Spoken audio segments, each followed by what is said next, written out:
Nifty ఆప్షన్స్‌లో లో premium trade చేయడం వల్ల మనకు ఎటువంటి ఇబ్బందులు ఎదురైతాయి అనేది ఒకసారి చూద్దాం. ఇప్పుడు నిఫ్టీ డిసెంబర్ ఫ్యూచర్ చార్ట్ మనం చూసుకున్నట్టయితే 23rd రోజు మనం పొజిషన్ తీసుకోవడం జరిగింది. 23rd రోజు 26,000 పుట్ ఆప్షన్ ఒకటి తీసుకోవడం జరిగింది.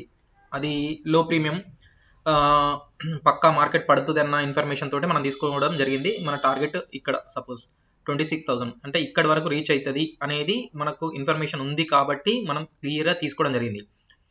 ఇప్పుడు చూద్దాం ఆప్షన్ చార్ట్ చూద్దాం. ఆప్షన్ చార్ట్లో అసలు లో ప్రీమియం అనేది చేయకపోవడం చాలా బెటర్. లో ప్రీమియంలో చేయడం వల్ల మనకు లాసెస్ వచ్చే అవకాశం ఎక్కువ ఉంటుంది. ప్యానిక్ అయిపోయి మనం తొందరగా ఎగ్జిట్ అవుతాము. తర్వాత టార్గెట్ వైపు ఫ్యూచర్ వెళ్ళినప్పటికీ కూడా మనకు లాభం అయితే పెద్దగా ఉండదు.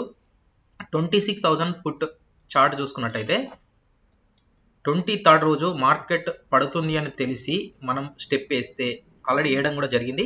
ఇది 60 రూపీస్ దగ్గర మార్నింగ్ టైంలో 60 రూపీస్ దగ్గర ఉంది.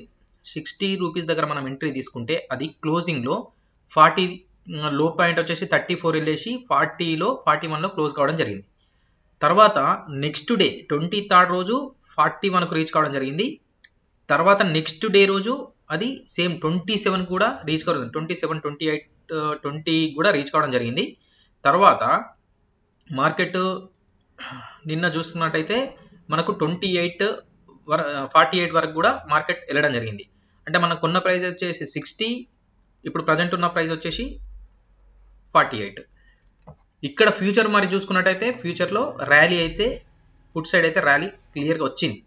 ఇప్పుడు మనకు నిన్న 24th రోజు మార్కెట్ పడ్డది, కానీ ఇక్కడ మనకు 24th రోజు మనకు పెద్దగా ఆప్షన్ అయితే పెరగడం జరగలేదు.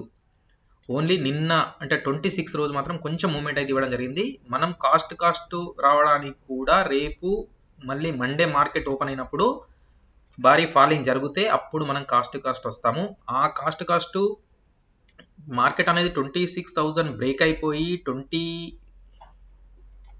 మార్కెట్ 26,000, 25,900 కూడా బ్రేక్ అయితే తప్ప మన ఆప్షన్ పెరిగే ఛాన్స్ ఉండదు. మనము మంగళవారం రోజు ఎక్స్పైర్ కాబట్టి మ్యాక్సిమం సోమవారం వరకే మనకు హిట్టింగ్ ఉండే ఛాన్స్ ఉండాలి. లేదంటే మనకు ఆప్షన్స్లో పెరగడం జరగదు. కాబట్టి ఏదైనా కూడా లో ప్రీమియం ఆప్షన్స్ను మీరు అవాయిడ్ చేయడం వల్ల మీరు కొంతవరకు గెయిన్ అయ్యే అవకాశం ఉంటుంది. లో ప్రీమియంలో ట్రేడ్ చేయకపోవడం ఉత్తమం. ఇదే హై ప్రీమియం ఎలా ఉందో చూద్దాం.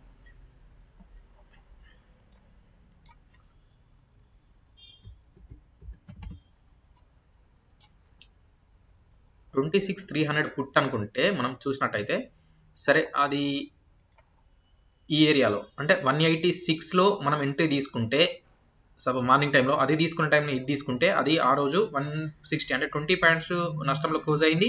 తర్వాత 24th రోజు 20 పాయింట్స్ మైనస్ ఉంది. ఇప్పుడు చూసుకున్నట్టయితే మనకు నిన్న 260 అంటే దగ్గర మనకు ఇంకొక 20 పాయింట్స్ వస్తే 100 పాయింట్స్ రీచ్ కావడం జరుగుతుంది. అంటే ఈజీగా రేపు మార్నింగ్ ఒక్క బ్లింక్ తోటి మనం 100 పాయింట్స్ రీచ్ అయ్యే ఛాన్స్ అయితే మనకు క్లియర్గా మార్కెట్ ఇవ్వడం అయితే జరుగుతుంది. ఈ విధంగా హై ప్రీమియం అయితేనేమో ఈ విధమైన మూమెంట్ వచ్చింది, లో ప్రీమియం అయితేనేమో ఈ విధమైన మూమెంట్ వచ్చింది. కాబట్టి హై ప్రీమియము మండే మార్కెట్ ఒక్క బ్లింక్ కింది వైపు వచ్చిన ఒక్క రెడ్ క్యాండిల్ పడ్డా కూడా నీకు 100 పాయింట్స్ రీచ్ అవుతున్నాం. ఇక్కడ కనీసం కాస్ట్ రావడమే జరుగుతుంది ఇక్కడ.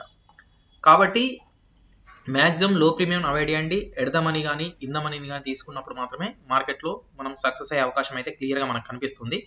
ఏది జరిగినప్పటికీ కూడా మార్కెట్ డైరెక్షన్కి అనుకూలంగా వెళితే మార్కెట్ ఎప్పుడు లాస్ చేయదు. మార్కెట్కి ఆపోజిట్ వెళ్ళినప్పుడు మాత్రమే మనకు మార్కెట్లో లాస్ అయ్యే అవకాశం ఉంటుంది. అంతకుముందు ప్రీవియస్ కూడా మనం చూసినట్టయితే 17th రోజు మార్కెట్లో ఒక మంచి గ్రీన్ క్యాండిల్ రావడం జరిగింది. దాని తర్వాత మార్కెట్ కిందికి వచ్చి ఇప్పుడు ఈ మూమెంట్లో మనం తీసుకున్నది 126లో 26,000 కాల్ తీసుకోవడం జరిగింది. అది కూడా లో ప్రీమియమే.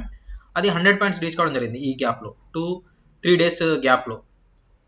ఎప్పుడైనా మనం క్యారీ ఫార్వర్డ్ చేసినప్పుడు మినిమం 2 to 3 డేస్ 4 డేస్లో మనకు రిజల్ట్ కనుక పాజిటివ్ వస్తే మన ఆప్షన్ 100 పాయింట్స్ రీచ్ కావడం అయితే జరుగుతుంది. కాకపోతే లో ప్రీమియం వరకు వెళ్లకుండా హై ప్రీమియం చూస్ చేసుకుంటే ఈజీగా మనం గెయిన్ అయ్యే ఛాన్స్ అయితే మనకు మార్కెట్ ఇస్తుంది. లో ప్రీమియంలో ట్రేడ్ చేయకపోవడం చాలా బెటర్.